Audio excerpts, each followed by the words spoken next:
What's up, everybody? Welcome to another episode of Dripping Creativity Podcast. My name is Chris Corvan. I am your host, and today we have a fascinating guest, Thuli Wolf. Thuli is a physician, artist, and art therapist who blends her medical expertise with her love for the arts.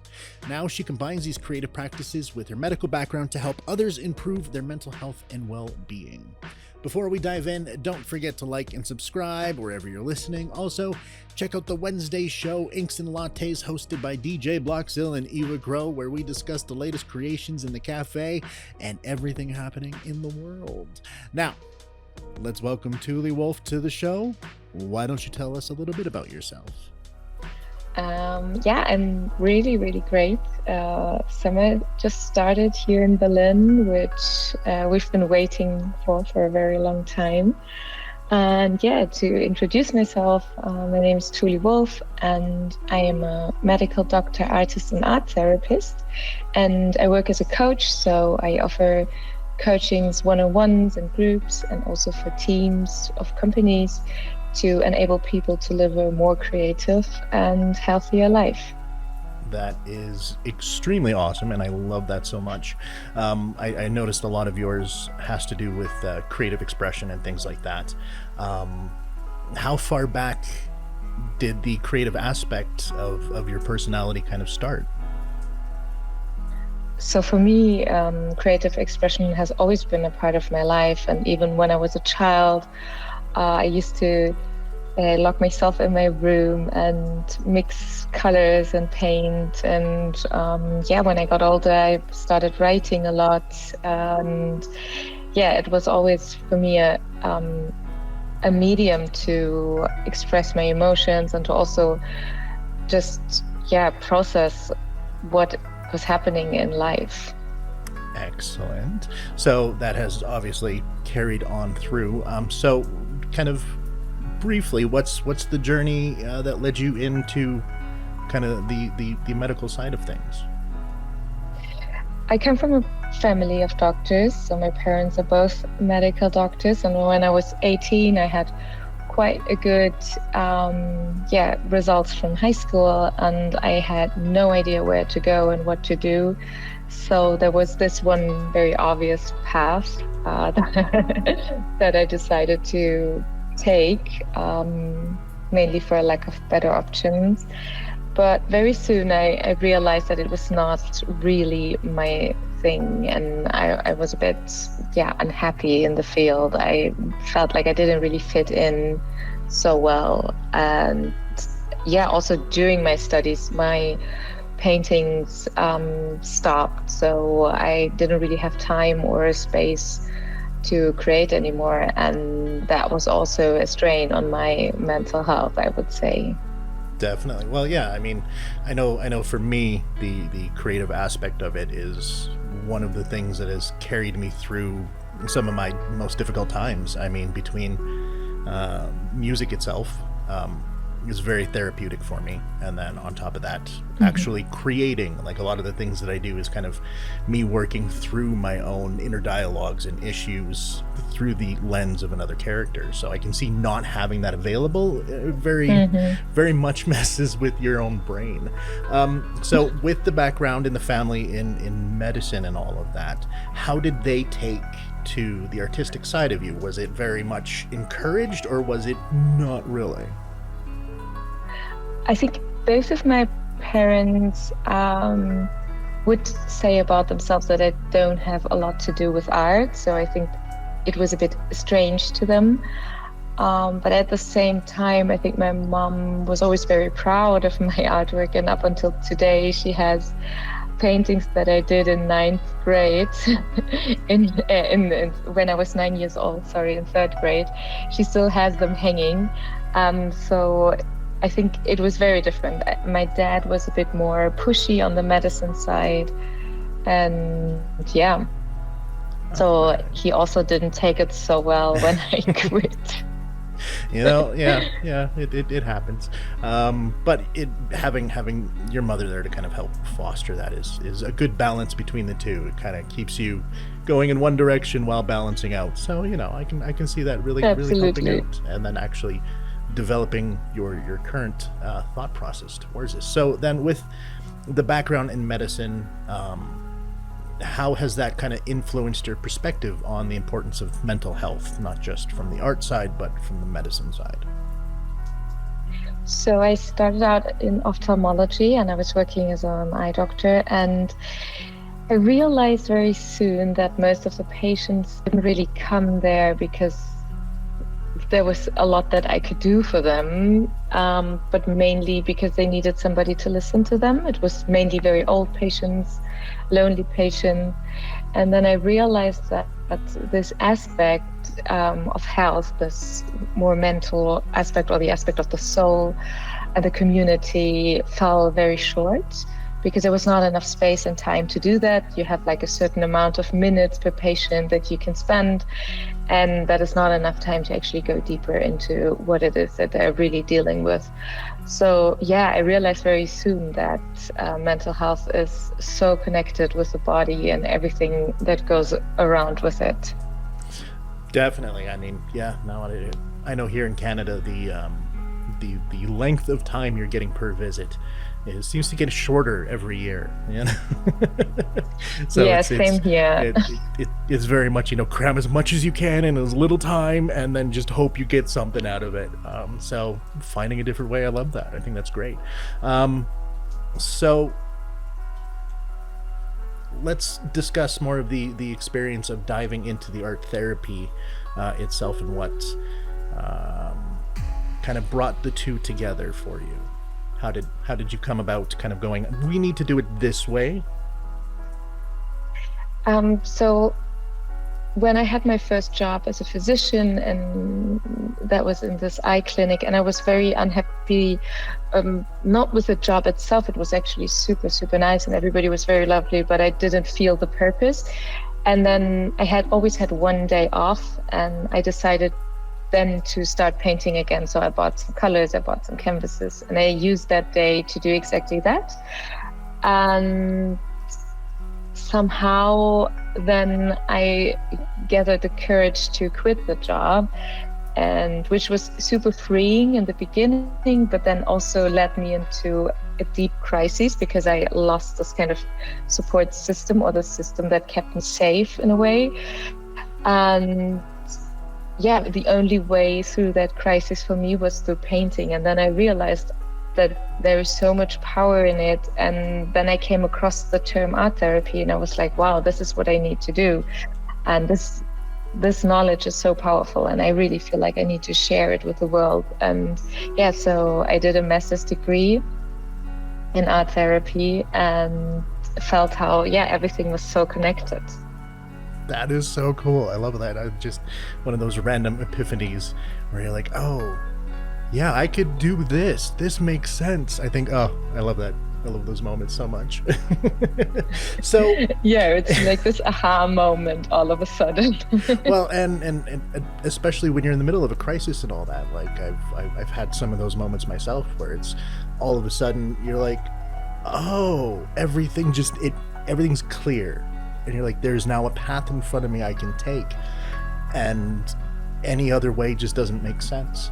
So to have those moments, I think is fantastic. I love that so much. How do you approach creating a space that helps foster exploration with people through the creative, and then helping them lead a healthier life? First of all, I have always 3 guidelines that I share with my clients or the people who visit my workshops. And the first one is empathy. So when we create, we always talk about what we created and what the process was. And when we're in a group, to me, it's always very important that everybody knows, when they're talking about someone else's work, how that might make the person feel who puts in a very personal part of themselves into the artwork. And then the next is no judgment. So I create a space where we don't judge the work. We can obviously share how it makes us feel, or what it reminds us of, or what comes up inside of us, but we don't judge it. And the last thing is trust, that obviously the people come to me with their trust, and then I trust them that they know what is best for them. So I'm not telling them what to do or how to paint or how to create, but I'm merely there for like advice on techniques with the medium and so on. So yeah, that's the beginning. And then I think what always helps is a little bit of a warm up that I love to do in my workshops, especially because it helps people to get into the flow and to lose this fear of the white sheet or the white canvas and the fear of not being good enough. So just like scribbling and playing, basically. That everything you said there, I absolutely love. I'm very much with the community that I run there. That's kind of the primary focus of it is, we're here to support and uplift. We're not here to criticize, and it's very much a collaborative effort of taking something, regardless if it's good or bad, and just making it better, because we can do that together and through conversation and proper critique and conversations. I think you come across those people that are very much I like to feel important, so I'm going to put down your work so I feel better about me. And I don't like those types of people. It's like if you find something, if you find a way to help, and so all of that I think is fantastic. Excuse me 1 second. Sorry about that. I want to be in one of your sessions now, just to feel the energy there. I think that would be just amazing. I love that. So in what ways do you believe integrating art therapy into somebody's life can lead to something more creative and healthier? So I believe that creativity and mental health are very much aligned. So, I mean, we all know this stereotype of the suffering artist, and I think that's actually a very harmful idea that we create about artists, because the truth is that obviously people who are prone to mental health issues are also prone to art, but it is not their only, how do you say, it's like not what makes them artists. It's something that can be used and made into something beautiful, but at the same time, the bigger the pain, the lower is actually the creative output. So I believe if we create a room where we also allow ourselves to create shitty art or art that is not for exhibitions or not, doesn't serve any purpose other than feeling what is inside you, then that also creates room for making great art at another point in your life.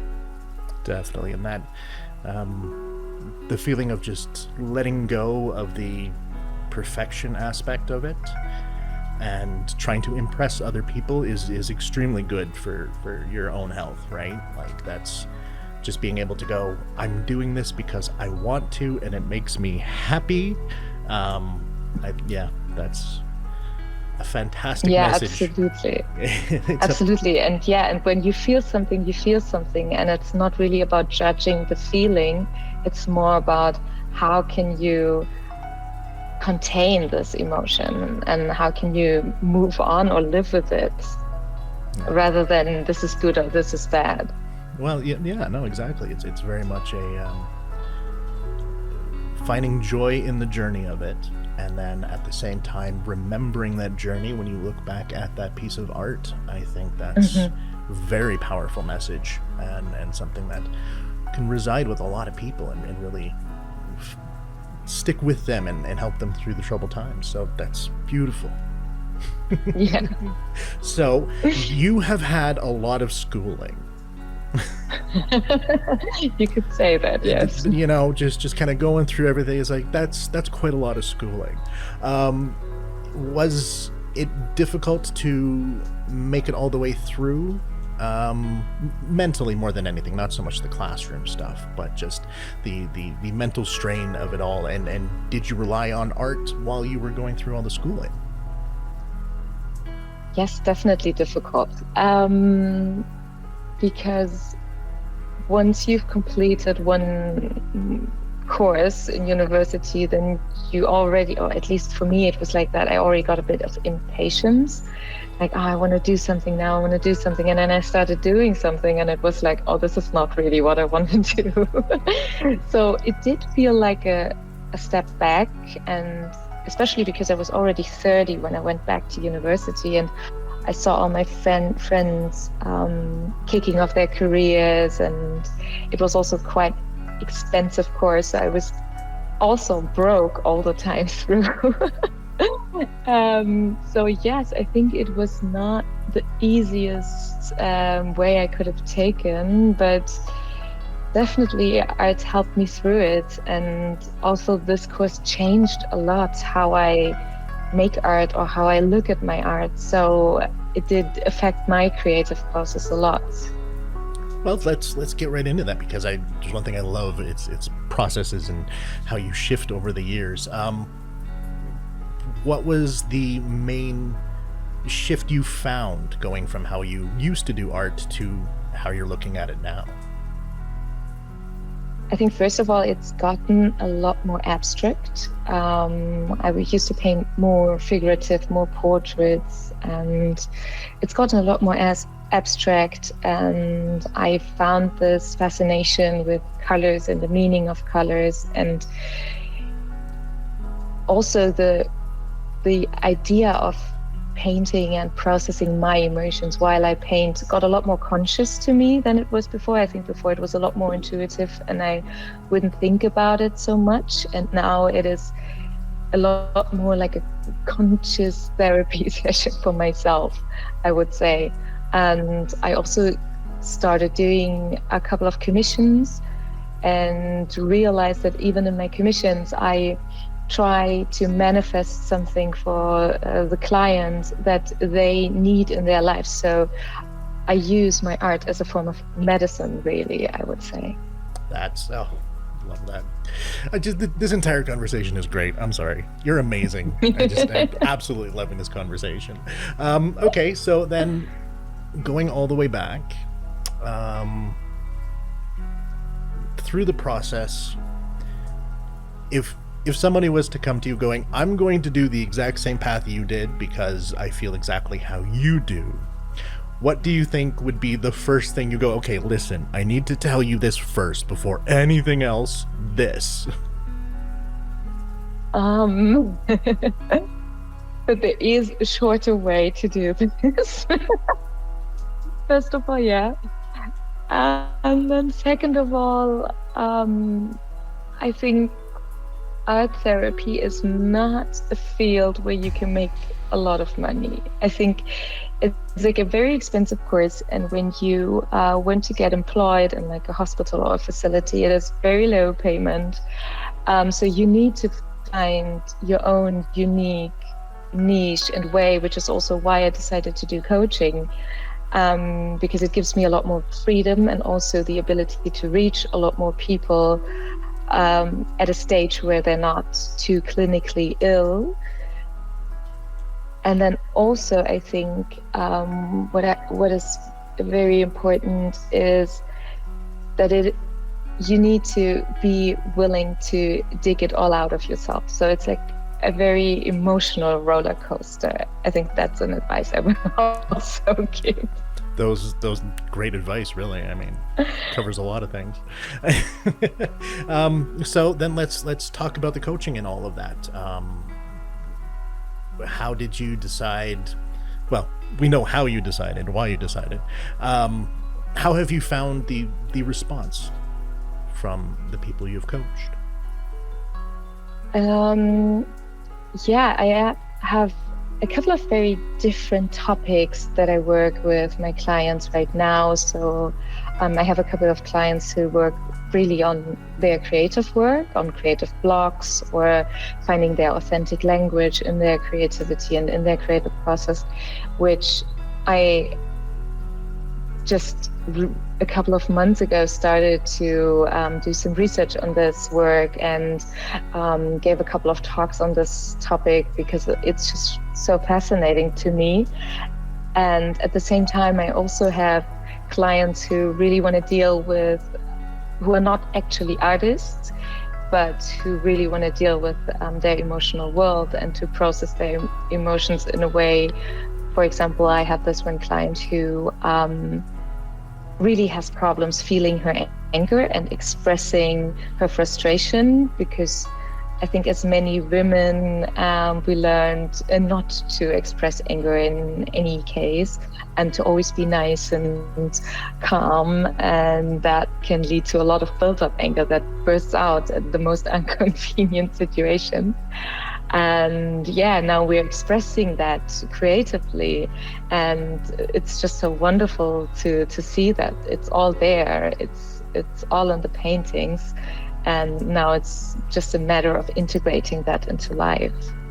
So, first off, this is all extremely important, especially to a lot of our people here, being creatives who, tend to have some issues when it comes to proper expression of emotions. I know I'm very guilty of it.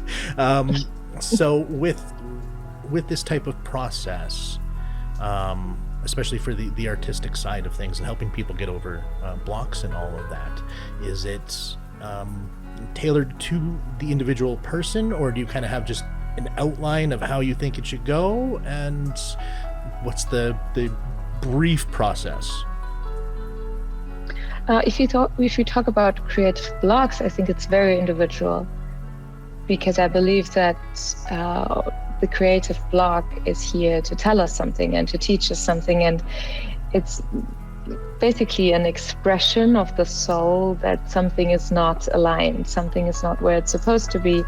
And to figure that out, it's obviously a lot of work to get to the point of it. And that contains also looking at artwork that the person has done a long time ago, or that the person is doing right now. And then also we are working with a lot of sketch diaries. We're working with I do studio visits to see how is the place actually aligned with your needs and your values. So it's a lot of everything, really. So yeah, more individual. That's perfect. I mean, I think that's the best way to go about it. I think if you were to kind of just lay out a plan, it wouldn't have the same effect as really getting to know the person. So it's amazing to know that you care enough to put that type of effort in. I think everybody would appreciate that. So thank you for that. That's awesome. Well, so I'm thankful that I can do it. Actually, it's something I hadn't really heard of up until following you on Threads there, and then I was like, oh, what is all of this stuff? And going into it, it's like, oh, this is very cool. Like, I really love this concept. So then let's kind of go into the types of services you provide, just so everyone can get an idea. So mostly the first contact I have with people is through my workshops. Those I give 2 or 3 times a month, depending on the season. And they have different topics, and it's mostly larger groups, up to 10 people.